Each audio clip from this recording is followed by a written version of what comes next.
Hello और नमस्कार मेरे प्यारे विद्यार्थियों, आशा करता हूं आप सभी अच्छे होंगे। 15 जनवरी 2025, नोट कर लो इस तारीख को। ये तारीख एक ऐसा दिन है जिस दिन भारत की नेवी को मिले हैं 3 नए वॉरशिप, जो कि देश, दुनिया और मैरीटाइम सिक्योरिटी का नक्शा ही चेंज कर देंगे। जिनमें से एक है डिस्ट्रॉयर, एक है फ्रिगेट और एक है सबमरीन। जैसा कि आप देख रहे होंगे ऊपर हेडलाइन में, PM Modi as navy gets 3 new frontline combats. इनके बारे में एक एक करके समझते हैं हम। प्राइम मिनिस्टर मोदी जी हाथ हिला रहे हैं, इनमें से नीचे दिया गया है आईएनएस सूरत, आईएनएस नीलगिरी और आईएनएस बाघसीर। ये 3 हमारे पास वॉरशिप्स हैं, जिनमें से एक फ्रिगेट है, एक डिस्ट्रॉयर है और एक क्या है, सबमरीन है। और तीनों ही एडवांस्ड टेक्नोलॉजी पर आधारित हैं। ये भी ध्यान रखें, एक एक करके समझेंगे इनके बारे में। और मोदी जी ने बोला है आगे कि India is recognised as a reliable and responsible partner globally. हालांकि इससे पूरे देश दुनिया में इंपैक्ट पड़ेगा, साथ ही इंडियन ओशियन में भी एक अलग ही इंपैक्ट देखने को मिलेगा आपको, है ना। चलिए देखते हैं एक बार एक एक करके। ये आपको दिख रहा है इमेज, ये है आईएनएस सूरत। और सूरत के बारे में आपको बता दूं, सूरत गुजरात राज्य का पहला ऐसा शहर है जिसके नाम से कोई भी वॉरशिप बनाया गया हो। अगला है हमारे पास नीलगिरी, ये फ्रिगेट है। हालांकि फ्रिगेट और वॉरशिप में ज्यादा, फ्रिगेट और आपके डिस्ट्रॉयर में ज्यादा अंतर नहीं है। कभी कभी यूरोपियन कंट्रीज या फार ईस्ट वाली कंट्रीज जो है इन दोनों को इंटरचेंज भी कर देती हैं। हमारे पास तीसरा है सबमरीन आईएनएस बाघसीर। एक एक करके नंबर बाय नंबर समझते हैं क्या है इन सभी में अंतर, क्या इनकी डिटेल्स हैं, क्या कैपेबिलिटीज है।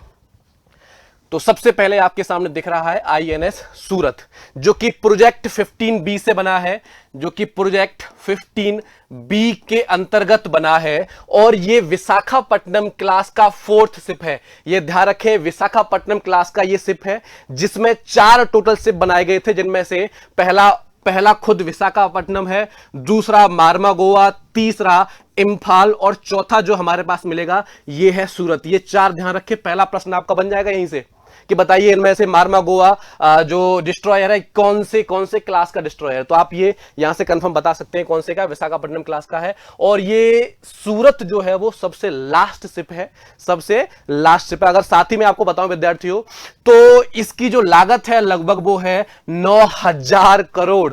मतलब टोटल जो चारों की जो लागत होगी वो लगभग 32,000 करोड़ देखने को मिली है। इसको लॉन्च किया गया था 17 मई 2022 को। हाँ, एक बात और समझने वाली है, इसको जो बनाना शुरू किया था, कील लाइन का मतलब है फाउंडेशन रखना, मतलब इसका स्ट्रक्चर बनाना शुरू किया था, वो किया था 7 नवंबर 2019 को। और 17 मई 2022 को इसको सी ट्रायल्स के लिए दे दिया गया था। मतलब कह सकते हैं ये भारत का पहला, Surat is the fastest indigenous destroyer है। मतलब ये भारत का मेड इन इंडिया पहला डिस्ट्रॉयर है जो 31 महीनों में लॉन्च के बाद कमीशन हुआ है। इसका खास ध्यान रखें, लॉन्च के बाद केवल इसको 31 महीने ही लगे हैं कमीशन होने में। इसकी लेंथ है 164 मीटर, 30 नॉट पर माइल के हिसाब से इसकी स्पीड होगी। मतलब जो किलोमीटर में देखें तो 56 किलोमीटर प्रति घंटा के हिसाब से होगी।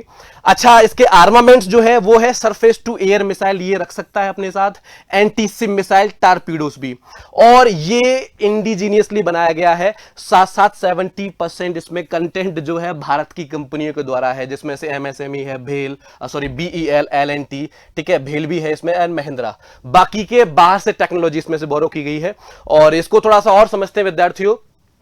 ये तो आपको पता है प्रोजेक्ट 15B से संबंधित है। ये ब्रह्मोस सुपरसोनिक मिसाइल को भी ये साथ कैरी कर सकता है। बराक 8 मीडियम मिड रेंज जो मिसाइल है उसको भी कैरी कर सकता है। तो कह सकते हैं ये बहुत ही एडवांस टेक्नोलॉजी पर आधारित वॉरशिप होगा, बहुत ही एडवांस टेक्नोलॉजी पर आधारित हमारा डिस्ट्रॉयर होगा आईएनएस सूरत। तो यहां ध्यान रखें, इसमें से क्वेश्चन क्या बन सकते हैं कि इसको बनाया कहां गया था। तो ये बनाया गया था Mazagon dock ship builders limited के द्वारा मुंबई में। हालांकि ये तीनों शिपमेंट जो हैं वो इन्हीं की हैं, मझगांव डॉक से ही तीनों आए हैं ये।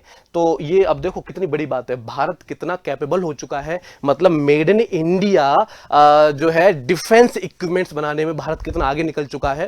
हालांकि इनमें 75% इंडिजिनियस चीजें हैं हालांकि, ठीक है। अब समझते हैं आगे क्या है। ये है नीलगिरी फ्रिगेट। फ्रिगेट मैंने बताया था आपको डिस्ट्रॉयर का छोटा रूप होता है ये, ठीक है। इसके बारे में समझते हैं। ये प्रोजेक्ट 17A के तहत बना है। कौन सा प्रोजेक्ट? 17A ए के तहत बना है। और इसमें क्वेश्चन बनने वाली बात जो वो है कि ये डिजाइन किया गया है नेवी के वॉरशिप डिजाइन ब्यूरो के द्वारा। इसको जो डिजाइन किया गया है वो नेवी के वॉरशिप डिजाइन ब्यूरो के द्वारा इसको डिजाइन किया गया है। इसके कैप्टन जो है वो पहले कैप्टन नितिन कपूर जो है कमांडिंग ऑफिसर होंगे इनके। अच्छा, स्टील्थ फ्रिगेट, स्टील्थ का मतलब है यहां कि कोई भी दुश्मन बेड़ा या दुश्मन कोई भी आता है उनकी रडार से बच के निकल पाना, उसे हम बोलते हैं स्टील्थ सिक्योरिटी। समझ में आया होगा सभी को। First of the project 17A का फ्रिगेट है ये, और इसकी जो क्लास है वो है शिवालिक क्लास। इसको पहली बार बनाना शुरू किया था 28 दिसंबर 2017 में, साथ ही इसको लॉन्च किया गया 28 सितंबर 2019 में। विद्यार्थियों, आपको बताना चाहूंगा इसमें भी 75% कंटेंट जो है वो इंडिजीनियस है, मतलब ये मेड इन इंडिया 75% बनाया गया है अलग अलग 200 फर्मों के द्वारा। आई होप समझ में आ रहा होगा सभी को। अच्छा, ये देखो मैं वही बोला था आपको, मजगांव डॉक शिप बिल्डर्स ने इसको बनाया है जो कि मुंबई से है, और मुंबई में ही कमीशन किया गया इन तीनों को साथ ही में। ठीक है, इसका देख लेते हैं प्रोपल्सन क्या है। इसका गैस है, कंबाइंड गैस है, कंबाइंड गैस से चलेगा। ये कैरी क्या क्या करेगा, supersonic surface to surface missile system, medium range, ठीक है, और 76 mm अपग्रेडेड गन के साथ साथ ये अपने आप में विश्व के सबसे एडवांस फ्रिगेट में से एक माना जाएगा, विश्व के सबसे एडवांस फ्रिगेट में से एक माना जाएगा ये। अच्छा, वागसीर ये एक सबमरीन है, जैसा कि आप मेरे पीछे देख पा रहे हो। ये मेड इन इंडिया आत्मनिर्भर भारत के अंतर्गत बनाया गया प्रोजेक्ट है, ये भी ध्यान रखें। इसमें पहले दे रखा होगा कहीं आत्मनिर्भर भारत नहीं लिखा, कोई बात नहीं, ठीक है। ये स्कॉर्पियन क्लास सबमरीन है, ये ध्यान रखें। इस स्कॉर्पियन क्लास सबमरीन भारत के अलावा कई और देशों में भी, जैसे ब्राजील है, मलेशिया है, ऐसे कई देशों में भी ये काम कर रही हैं, ठीक है। इसके बारे में भी और समझेंगे। ये प्रोजेक्ट 75, ये ध्यान रखना, इसको P75 भी कहते हैं। कभी कभी आपके क्वेश्चन में आ जाए P75 से संबंधित बताइए, नीचे दिए गए ऑप्शंस में से कौन सा है, तो P75 भी आप ध्यान रखेंगे। और इसको फ्रांस की मदद से बनाया गया है। किसकी मदद से बनाया गया विद्यार्थियों? फ्रांस की मदद से बनाया गया है। इसको लॉन्च किया गया था नवंबर 2020 में, सी ट्रायल हो गए थे इसके 2022 के अंदर, ठीक है। इसकी कैपेबिलिटी जो है वो है anti surface, anti submarine warfare, intelligence gathering, mine lying and area surveillance, मतलब ये इन सारी चीजों में कैपेबल है। साथ ही मैं आपको बता दूं ये डीजल इलेक्ट्रिक सबमरीन है। ये कैसी सबमरीन है? ये डीजल इलेक्ट्रिक सबमरीन हो, और ये इतनी एडवांस है कि इसको एयर की भी जरूरत नहीं है। एक सिस्टम होता है जिसमें जो है किसी भी सबमरीन को ऊपर आके एयर लेने की जरूरत पड़ती है, क्योंकि ऑपरेशन में आने के लिए उसको एयर की जरूरत पड़ती है। तो ये काफी समय तक पानी के अंदर रह के अपने ऑपरेशन सारे जारी रख सकती है। और इसके बारे में समझते हैं। इसकी जो रेपुटेशन है वो है हंटर किलर। इसकी रेपुटेशन जो है वो क्या है? हंटर किलर के रूप में जानी जाएगी, है ना। तो अगर देखे जाए तो इसकी कॉस्ट 3,942, भाई साहब, तो बहुत ही कॉस्टली है कि करोड़ रुपए में बनी है ये, ठीक है। अच्छा, इसके खानदान की बात करें, खानदान में क्या क्या है, तो इसके खानदान में देखा जाए तो इसका खानदान जो है वो कालवेरी क्लास की है।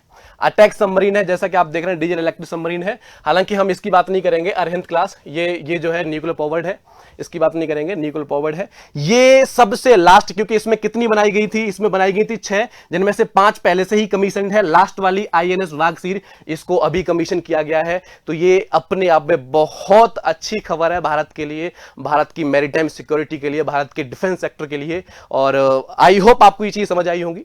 बाकी मिलेंगे आपसे किसी अगले टॉपिक में। धन्यवाद।